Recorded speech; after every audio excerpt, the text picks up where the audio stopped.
बिस्मिल्लाहिर्रहमानिर्रहीम। Dear students, अस्सलाम वालेकुम। कैसे हैं आप लोग?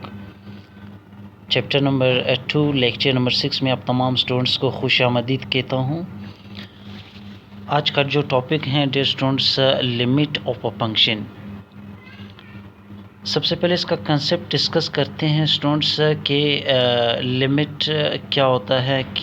कैलकुलस में कैलकुलस को हम लोग स्टडी कर चुके हैं कि calculus is the branch of mathematics in which we study about the changes and motion.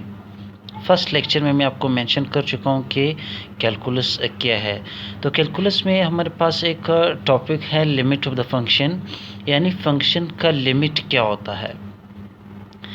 अच्छा, जब हम लोग किसी फंक्शन में एक्स इंडिपेंडेंट वेरिएबल की जगह वैल्यू पुट करते हैं तो उस x की वैल्यू पे फंक्शन की वैल्यू कैलकुलेट करते हैं। अगर किसी वैल्यू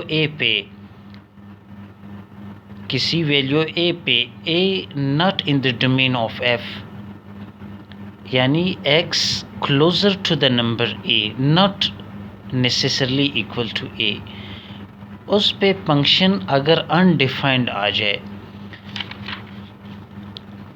फॉर एग्जांपल यहाँ पे एक एग्जांपल है, f of x is equal to x cube minus 8 divided by x minus 2. It is clear that the function is not defined at x is equal to 2. If we put x is equal to 2 in this function, then the function will be undefined. f of 2 किसके equal होगा? 0 divided by 0 के form में होगा, यानी 2 जो है इस function के डोमेन में नहीं है। 2 के करीब करीब वैल्यूज़ हम लोग पुट कर सकते हैं, चाहे फ्रॉम लेफ़्ट हो चाहे फ्रॉम राइट हो। राइट और लेफ़्ट का क्या मकसद है? अगर एग्जांपल्स को आगे बढ़ाते हैं, x इज़ इक्वल टू 1, जब आप यहाँ पे x की जगह 1 पुट करते हैं तो आपको f ऑफ x की वैल्यू 7 मिलती है। अगर आप 1.5 पुट करते हैं तो 9.25 मिलता है डियर स्टूडेंट्स। अगर आप 1.8 फंक्शन में पुट करेंगे आपको वैल्यू 10.84 मिल जाएगा। अगर आप फंक्शन में 1.9 पुट करेंगे तो आपको 11.41 मिल जाएगा। अगर आप 1.99 पुट करेंगे और ये वैल्यू जब क्लोज होता जाएगा, क्लोज़र एंड क्लोज़र होता जाएगा 2 के, तो फंक्शन की वैल्यू भी क्लोज होता जाएगा 12 के। अच्छा, x अप्रोचेस 2 फ्रॉम राइट, अगर फ्रॉम राइट से 2.1, 2.05, 2.001, 2.0001, 2.0001 ये क्लोज होता जा रहा है 2 के। ये फ्रॉम लेफ़्ट और ये फ्रॉम राइट। फ्रॉम लेफ़्ट भी 12 को करीब पहुंच रहा है फंक्शन की वैल्यू, फ्रॉम राइट भी 12 के करीब पहुंच रहा है। तो यहाँ पे from the above tables we note that as x closer to 2 and then f of x closer to 12। अच्छा, अगर हम लोग यहाँ पे फंक्शन में f of x is equal to x cube minus 8 divided by x minus 2 में इसको simplify करते हैं, x minus 2 x square plus 2, यानी इसको फैक्टराइज किया है या फार्मूला ओपन किया हुआ है, दोनों बात कह सकते हैं। तो x minus 2 कैंसिल हो जाते हैं, ये आपके पास आंसर आ जाएगा। जब आप यहाँ 2 पुट करेंगे, 2 स्क्वायर 4, 2 2 4 प्लस 4, 4 प्लस 4 प्लस 4 12 आ जाएगा। अच्छा, ग्राफिकली ये आपको मेंशन किया गया है, ये इस फंक्शन का ग्राफ है। इस फंक्शन के ग्राफ में आप चेक कर सकते हैं 2 पे आपको एक सर्कल मिल रहा है 12। 2 पे फंक्शन की वैल्यू क्या है? 12, यानी ये 12 जो है इस फंक्शन का लिमिट है। फंक्शन का लिमिट क्या है? 12 है, जब x अप्रोचेस टू 2 हो। तो यही बात वो कह रहे, thus we can say that if x approaches to 2 the limit of f of x is equivalent to 12। इसी बात को मैथमेटिकली हम लोग इस तरह लिखते हैं, this can be written as limit x approaches to 2 f of x is equal to 12। यानी फंक्शन का जो लिमिट है वो 12 है। कब फंक्शन का लिमिट 12 होगा? जब x अप्रोचेस टू 2 होगा। अच्छा, नेक्स्ट इसी एक्सरसाइज से रिलेटेड टॉपिक को डिस्कस करते हैं। Real number by a point on a number line. ये हमारे पास एक नंबर लाइन है, इस नंबर लाइन पे कोई भी पॉइंट प्लॉट करके ये हम लोग मालूम कर सकते हैं, कोई भी रियल नंबर आइडेंटिफाई हो सकता है बाय दिस लाइन। उसके बाद define open interval. Open interval क्या होता है? An open interval is an interval which does not include it's and points. For example, ये हमारे पास नंबर लाइन है, इस नंबर लाइन में ए से लेके बी तक ये डिस्टेंस है, ये वैल्यूज़ हैं, यानी रियल नंबर्स हैं हमारे पास। इन नंबर लाइन पे इन दो वैल्यूज़ के दरमियान तमाम नंबर्स मौजूद है इसमें, माँ सिवाय ए और बी के। इसको ओपन इंटरवल में इस तरह लिखते हैं, यानी open interval x such that x is greater than a and less than b, यानी ए और बी शामिल नहीं है और ए और बी के दरमियान तमाम वैल्यू शामिल है। इस तरह भी लिख सकते हैं, इट इज़ डिनोटेड बाय, इस तरह भी लिख सकते हैं और इस तरह भी लिख सकते हैं। It can be represented on the number line. अच्छा, अगर आप इस तरह लिख लें या इस तरह लिख लें। अच्छा, एक है हमारे पास closed interval, an interval in which end points are included. The intervals, अब देख लें यहाँ पे X such that A less than equal X and X less than equal B, यानी एक्स की वैल्यूज़ ए से स्टार्ट है और ए से ग्रेटर वैल्यूज़ कहाँ तक? बी तक। इज़ डिनोटेड बाय, और इसको इस तरह सिंबल से रिप्रेजेंट करते हैं। It can be represented on a number line. यहाँ पे सर्कल के साथ मेंशन किया गया कि ए और बी पॉइंट शामिल नहीं है, लेकिन यहाँ पे कोई सर्कल मेंशन नहीं किया है, ए और बी भी शामिल है, ए से लेके बी तक, और इसको इस तरह भी रिप्रेजेंट कर सकते हैं। सेमी ओपन और सेमी क्लोज्ड या half open and half closed intervals. N interval in which one and point is included and other end point is not included is called half open or half closed interval. The interval denoted by this, अच्छा इस तरह भी लिख सकते हैं, x a less than equal x less than b, यानी a से start है b से लेस है। इसको इस तरह भी लिख सकते हैं, a इंटू b। जहाँ पे क्लोज्ड आ जाए वो पॉइंट शामिल होगा, जहाँ पे ओपन आ जाए वो पॉइंट शामिल नहीं होगा।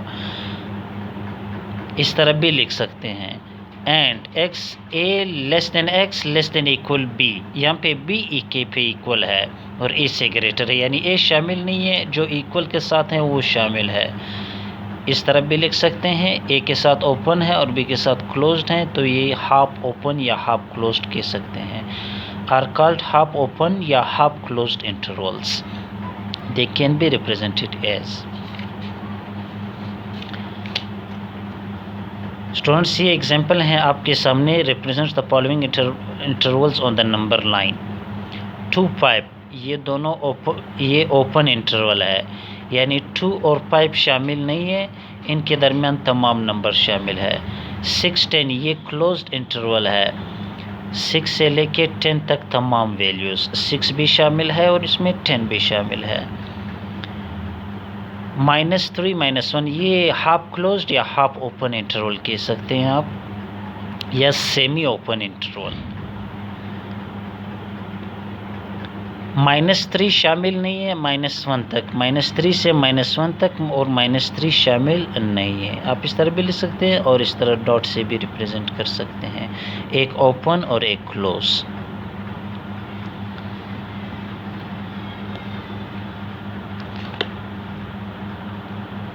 अच्छा dear students, meaning of phrase x tends to 0। Suppose a variable x has values in the series form. अगर आपके पास एक सीरीज़ आ जाए या एक सीक्वेंस आ जाए जो आप फर्स्ट ईयर में भी पढ़ चुके हैं, 1 1/3 1/9 1/27 1/81 1/3 पावर n। अच्छा, इस यहाँ पे 3 पावर n में या 3 पावर x में we observe that n increases the value of x। x is equal to 1/3 power n, x becomes smaller and smaller, यानी ये वैल्यू स्मॉलर होता जाएगा। अगर n की जगह 1 आ जाए तो 0 आ जाए तो 1/1 3 पावर 0 1 होता है, ये 1 आ जाए। अगर n की जगह 1 आ जाए 1/3, अगर n की जगह 2 आ जाए 1/9, अगर n की जगह 3 आ जाए 1/27, which seems to equal to 0. Consider an other values of x, यानी 0.1, 0.01, 0.001, 0.0001, ये भी वैल्यू क्लोज होता जा रहा है 0 के। तो हमारे पास जितना डिनोमिनेटर ग्रेटर होगा ये वैल्यू स्मॉलर होती जाएगी, और ये स्मॉलर वैल्यू करीब होता जाएगा, क्लोजर होता जाएगा 0 के। Similarly it can be written as x approaches to 0, x tends to a। For example हम लोगों ने एग्जांपल डिस्कस किया था 1.9, 1.99, 1.999, और ये नंबर किसको क्लोज होता जा रहा है? 2 के क्लोज होता जा रहा है, यानी किसी भी कांस्टेंट नंबर को ये अप्रोच कर रहा है।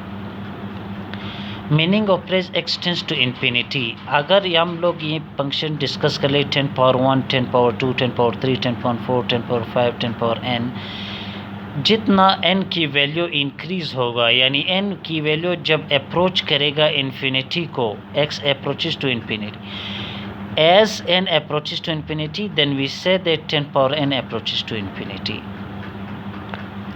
तो किसी सीक्वेंस का लिमिट भी हम लोग मालूम कर सकते हैं। The limit of a sequence is the value that the terms of the sequence tends to, यानी किसी भी सीक्वेंस का लिमिट l होगा जब n approaches to infinity. Symbolically हम लोग इसको इस तरह लिखते हैं। एक एग्जांपल डिस्कस करते हैं। Find the limit of the following sequence, limit n approaches to infinity 1/n² n² + 1, और ये सीक्वेंस का लास्ट टर्म गिवन है। अच्छा, limit n approaches to infinity 1/n², जब आप लिमिट अप्लाई करेंगे इन्फिनिटी स्क्वायर इन्फिनिटी होता है, समथिंग डिवाइडेड बाय इन्फिनिटी 0 होता है। n² + 1 में जब आप लिमिट अप्लाई करेंगे, इसका लिमिट अलग प्लस 1 का लिमिट अलग, n² इन्फिनिटी स्क्वायर + 1 कांस्टेंट है, कांस्टेंट पे लिमिट अप्लाई नहीं होता।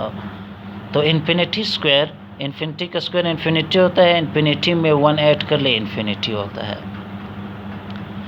2n² + 3n, अब देख ले यहाँ पे n² कॉमन कर सकते हैं आप, और n² यहाँ पे कॉमन कर सकते हैं। n² कैंसिल हो जाता है। जब आप लिमिट अप्लाई करेंगे, इसका लिमिट अलग और इसका लिमिट अलग करते हैं। फिर जब आप लिमिट अप्लाई करते हैं 2, 3/∞, 1/∞², 1 + 1/∞², something upon infinity 0, something upon infinity 0, something upon infinity 0, 2 + 0 + 0, 2 divided by 1, 2 answer है इसका।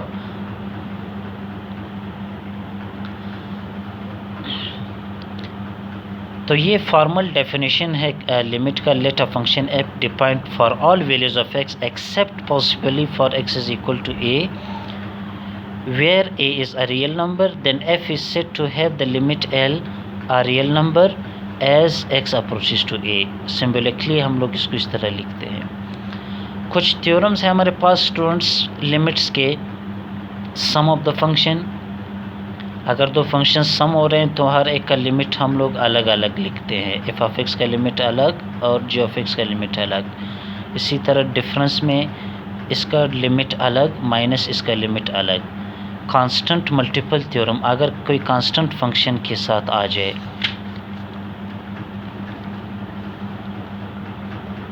कांस्टेंट एंड फंक्शन आ जाए तो कांस्टेंट को पहले लिखते हैं, लिमिट ऑफ द फंक्शन बाद में लिखते हैं। फॉर एग्जांपल 2x, 2 पहले आ जाएगा, x का लिमिट अलग लिखेंगे। प्रोडक्ट में भी इसी तरह होगा, एफ ऑफ एक्स का लिमिट अलग, इसका अलग, फिर लास्ट में मल्टीप्लाई करते हैं। कोशेंट थ्योरम में भी ऊपर नोमिनेटर का फंक्शन लिमिट अलग और डिनोमिनेटर का लिमिट अलग लिखते हैं। अगर किसी फंक्शन का पावर n आ जाए तो क्या करते हैं, इसका लिमिट पावर के अंदर लिखते हैं, यानी फंक्शन का लिमिट मालूम करते हैं फिर इसका पावर लेते हैं। एक्सरसाइज 2.2 है students, identify and the represent the open, closed, half open and half closed intervals on the number line. ये आप खुद मालूम कर सकते हैं क्योंकि आपको मैंने एग्जांपल्स समझा दिए हैं, उसी एग्जांपल के थ्रू आप सॉल्व कर सकते हैं। Find the limit of the following sequences. तो एक्सरसाइज 2.2 है हमारे पास,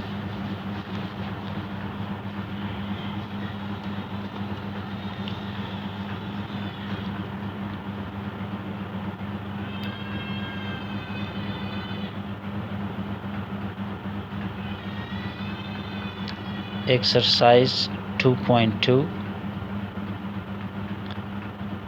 क्वेश्चन नंबर 1 है, आपने इंटरवल को नंबर लाइन पे रिप्रेजेंट करना है। इसका फर्स्ट पार्ट है 7, 9। तो आपने एक नंबर लाइन ड्रॉ करना है,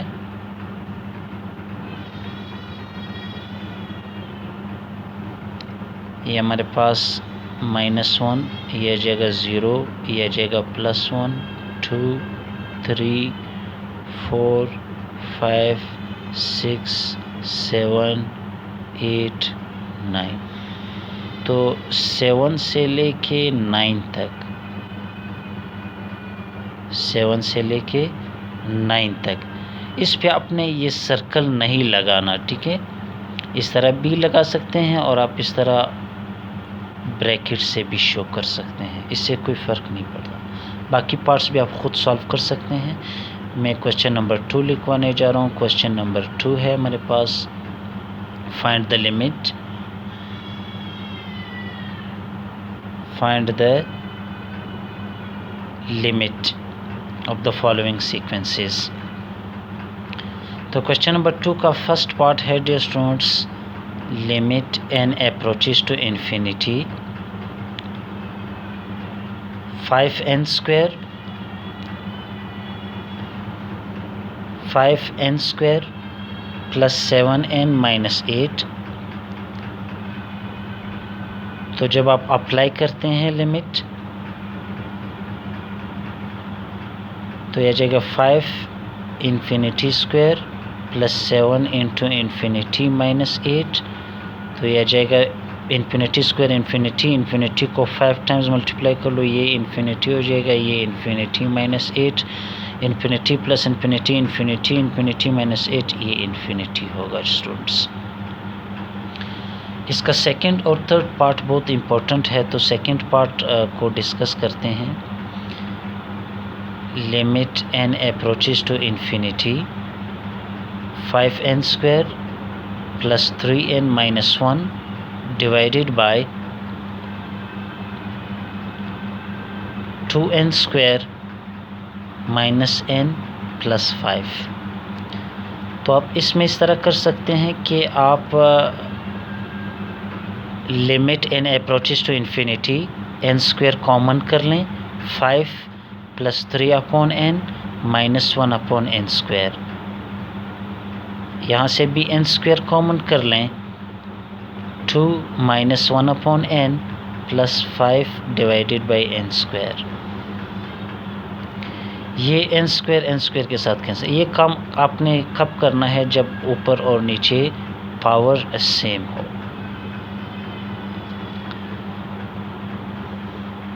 उसके बाद आपने लिमिट अप्लाई करना है स्टूडेंट्स इस पे। यहाँ पे मैं लिख रहा हूँ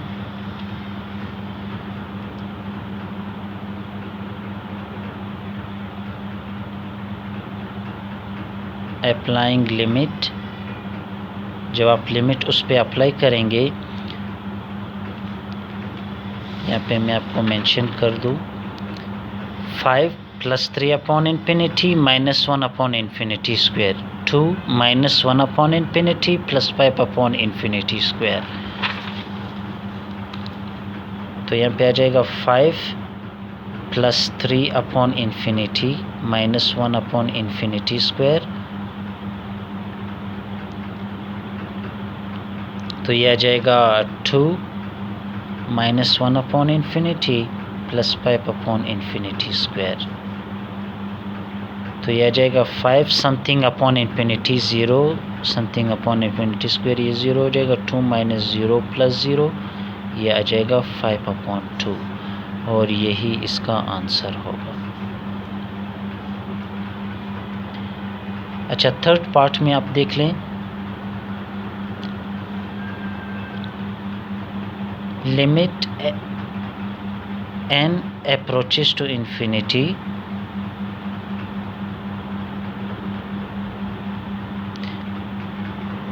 n square plus 3 divided by n plus 7।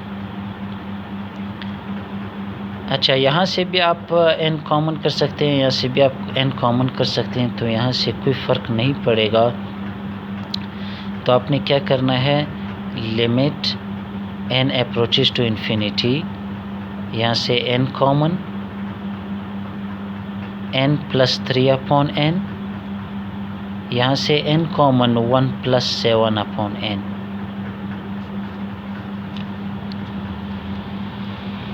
तो ये n और n कैंसिल हो जाएगा स्टूडेंट्स, ये आ जाएगा। उसके बाद आपने क्या करना है, applying limit,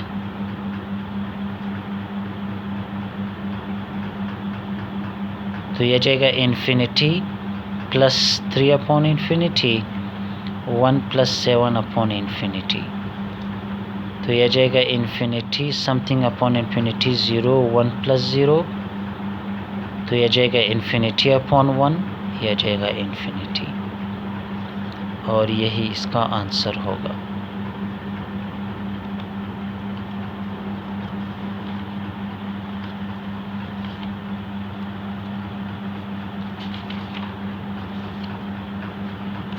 dear students, last question है हमारे पास, question number 3, find the limit of the following. Very simple हैं, इसमें स्टूडेंट्स 15 पार्ट्स हैं, 15 की 15 पार्ट्स बहुत ही आसान है। आपने डायरेक्ट लिमिट अप्लाई करना है, जो थ्योरम्स मैंने आपको बताया उसी थ्योरम से आपने ये सारे फंक्शंस का लिमिट आपने फाइंड करना है। मैं यहाँ पे आपको पार्ट नंबर 7 करवाऊँगा, पार्ट नंबर 13, और एक आपको पार्ट करवाऊँगा पार्ट नंबर 3। क्वेश्चन नंबर 3,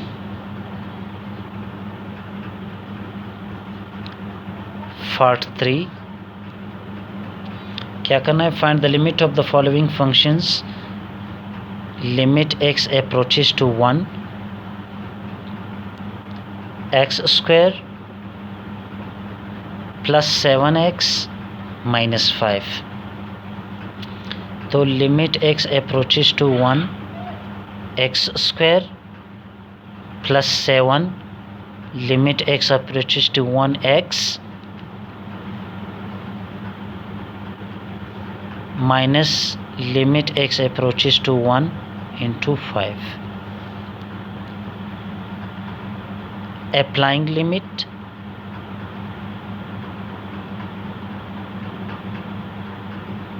जब आप लिमिट अप्लाई करेंगे तो यह आ जाएगा 1 का square plus 7 into 1 minus constant पे लिमिट अप्लाई नहीं होता।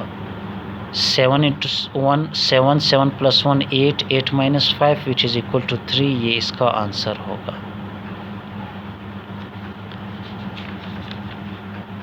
अच्छा, पार्ट नंबर 7 है,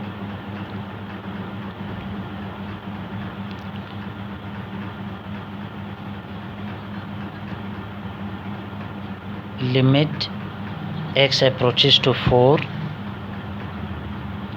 3x square minus x plus